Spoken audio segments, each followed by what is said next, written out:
Bismillahirrahmanirrahim. Faslun ilmun. Wa ilmu rabbina bila bidayah wala li ma'lumatihi nihayah. Ilmu Tuhan kita bila bidayah tanpa permulaan. Wala li ma'lumatihi nihayah. Dan pengetahuannya tidak ada akhirnya. Ilmu Allah itu tidak berawal. Tidak berawal Artinya tidak berawal berarti dia tidak pernah bodoh. Allah itu. Berarti maksud berawal maksudnya tidak pernah bodoh. Iya. Kalau kamu ilmunya kan berawal nih. Sejak kamu mengetahui dari situlah kamu mengetahui kan. Sebelumnya kan kamu bodoh. Nggak tahu. Juga apapun yang diketahui oleh Allah itu tidak berakhir, artinya tidak lupa. Allah itu tidak lupa. Apapun yang diketahui Allah tidak berakhir. Tidak terbatas pengetahuan Allah itu, tahu segala-galanya. Ini sifat Allah yang ke nomor 9. Laisah daruriyan wala bi'aksi dha. Ilmu Allah itu bukan ilmu daruri. Kan ilmu ada daruri, ada nazari kan? Daruri itu berarti ilmu yang nggak perlu pikir panjang. Kayak 1 tambah 1 2. Kalau nazari dia membutuhkan pengetahuan, membutuhkan pikiran.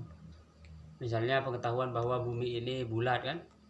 Atau bumi ini bentuknya seperti apa tuh? Telur burung unta. Ini ilmu Wal daruri. arda ba'da dzalika dahaha. Arda bumi itu dahaha.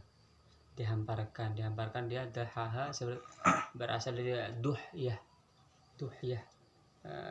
Berbentuk telur unta. Maksudnya hamparan itu dimanapun kamu ketemu seperti hamparan saking luasnya, sehingga dia berbentuk bulat lonjong begitu. Kenapa tadi? Ilmu daruri berarti. Kalau ilmu yang daruri berarti gak perlu pikir panjang. Ini nggak perlu pikir panjang berarti. Daruri berarti. Apa? Ini ilmunya Allah. Iya. Ilmunya Allah itu bukan daruri, bukan nazari. Bukan daruri, bukan nazari juga. Iya. Terus gimana itu? Nah ini, kalau daruri kan dia membutuhkan pikiran. Allah itu nggak butuh pikiran. Daruri butuh pikiran. Nah, daruri nggak butuh pikiran. Iya. Dan nazari membutuhkan pikiran. Allah itu mengetahui bukan daruri, bukan karena dia tidak butuh pikiran, dan bukan nazari, bukan karena dia butuh pikiran.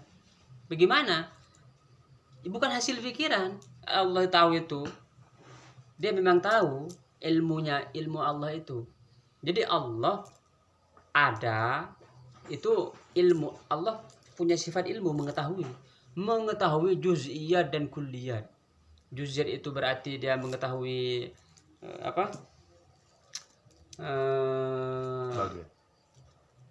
juz'iyat itu berarti hal yang sangat detail sekali. Sangat detail. Ini kan manusia ini kan diciptakan dengan saraf berapa nih. Allah itu tahu detail-detail saraf kita. Sampai yang terkecil Allah tahu. Sampai atom, positron, neutron, dan kuark, dan jumlah cahaya untuk membentuk atom misalnya, itu Allah tahu semua.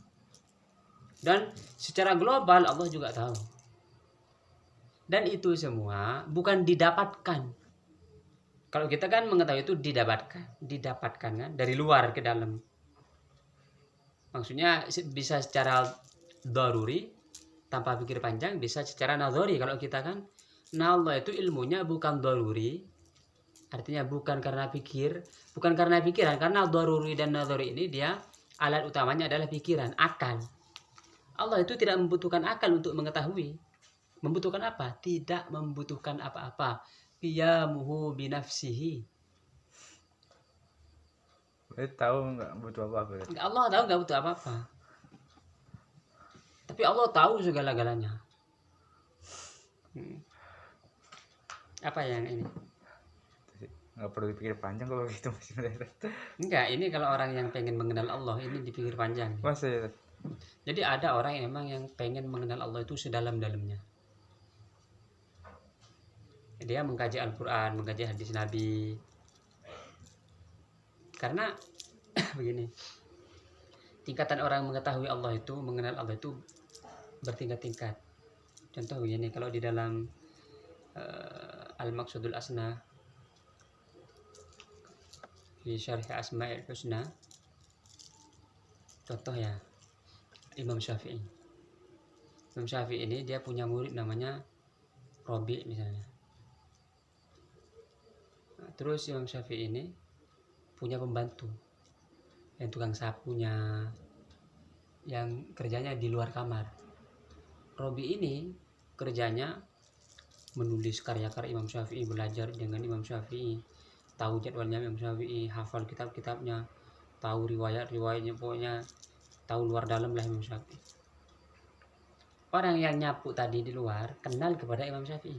Nah, Imam Robi tadi, muridnya Imam Syafi'i ini kenal juga kepada Imam Syafi'i.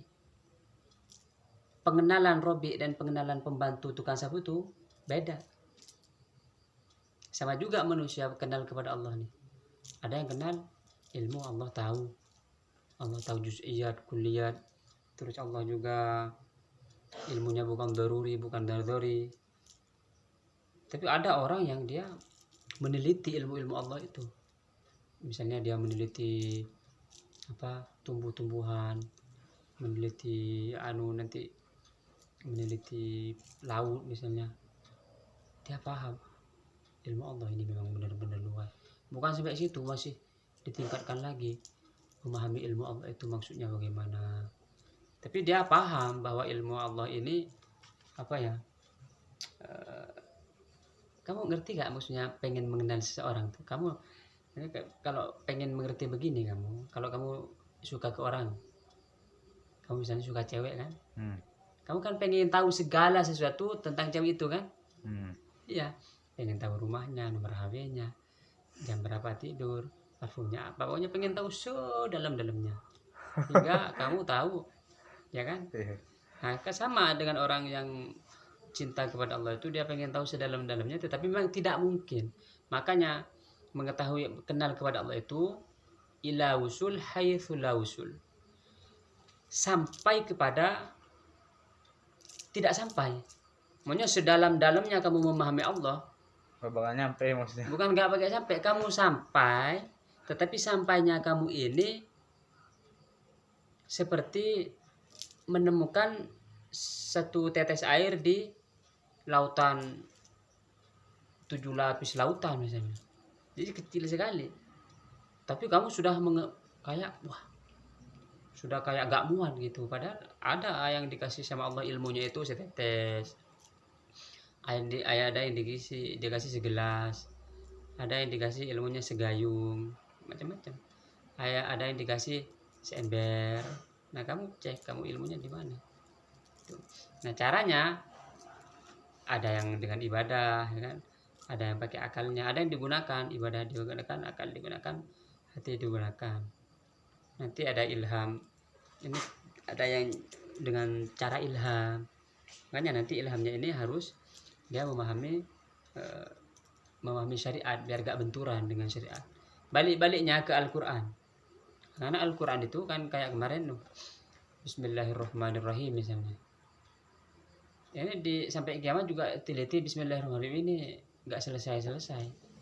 Sampai ilmunya ini juga nanti bisa hubungan dengan Ar-Rahmanir-Rahim ini. Nanti lah. Yang sekarang yang penting ini dasarnya dulu. Wa ilmuhu laha bitafsilin khudha. Pengetahuan Allah itu terhadap sesuatu itu mengetahui secara terperinci. Jadi Allah mengetahui segala sesuatu secara terperinci. Allah mengetahui segala sesuatu secara terperinci. Lahu ta'alluqun qadimun munjazi fahuwa mukhalifun li'ilmi jaizi. Sifat ilmu Allah itu mempunyai hubungan tanjizi qadim, yaitu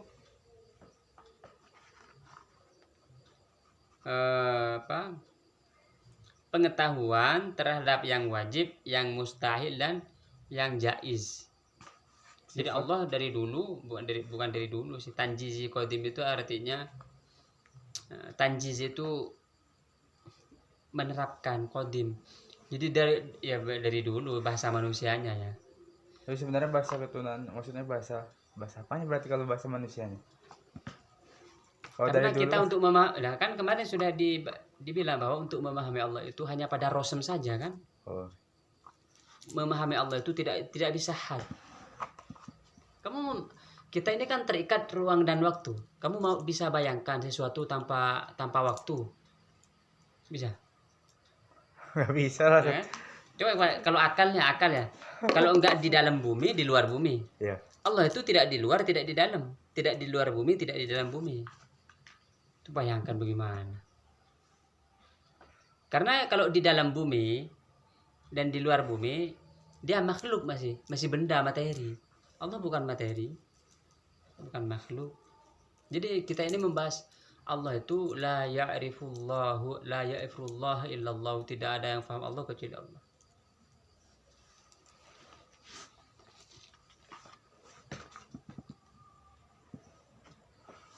Laulam yakun muttasifan, karena begini nih. Laulam ini dalil secara terbalik. Ada istilahnya dalam dalam ilmu mantik. Laulam yakun muttasifun bihi lazim nafyul iradatil muhalu fastaqim. Dalil sifat Allah, dalil sifat bahwa Allah mempunyai sifat ilmu. Jika Allah tidak bersifat ilmu, maka Allah pasti tidak berkehendak. Dalilnya berarti kalau Allah nggak punya sifat Ilmu, maka Allah tidak punya sifat iradat. Dan Allah tidak punya sifat iradat itu mustahil. Karena alam semesta ini sudah diciptakan dengan kehendak Allah Subhanahu wa taala kan? Maka kalau dibilang Allah tidak berkehendak mustahil. Berarti Allah tidak punya sifat ilmu juga mustahil. Ini kamu dicerna dikit-dikit, maksudnya difahami, bukan cuma paham secara tekstual.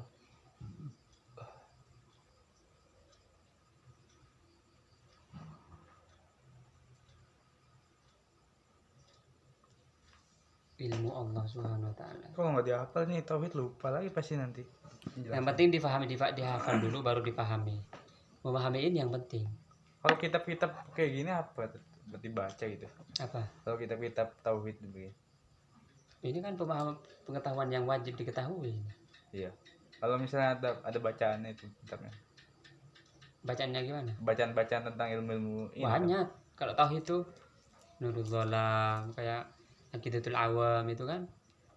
Terus Qatrul Ghaith, terus As-Sanusi, terus Umul Barohin, itu tauhid semua itu. Aqidatul Awam. Aqidatul Awam. Oh. Kenal? Pakai itu saya kalau di pos. Nah, iya itu kan. A'udzu bismillahirrahmanirrahim.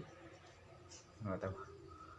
Awalnya A'udzu bismillahirrahmanirrahim. Itu maksudnya.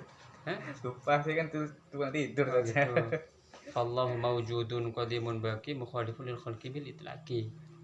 Wa wahidun ghani wa alimun bi kulli syai. Itu ada.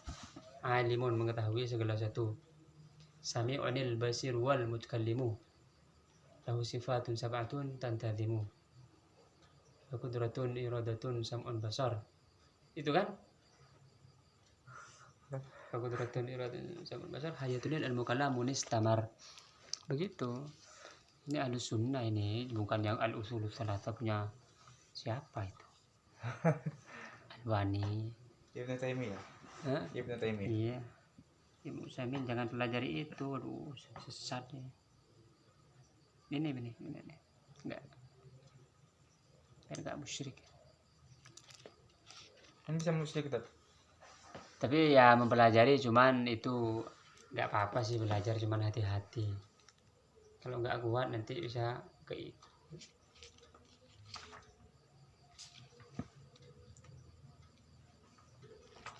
Hayat. Nanti kita tauhidnya kalau ini hatam kita pindah yang lebih tinggi boleh.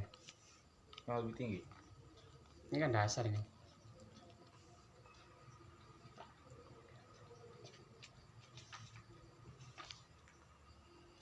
Sudah ya? Allah a'lam.